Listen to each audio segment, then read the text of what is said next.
In ancient myth, Nysa was the forested mountain sanctuary where the young god Dionysus was raised.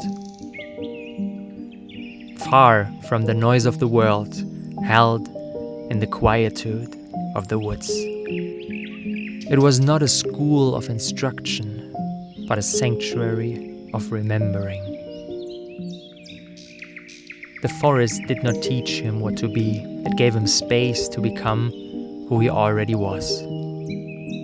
And when he returned to the world, he came not to fit in, but to upend it, to dismantle false order and bring the sacred back to life.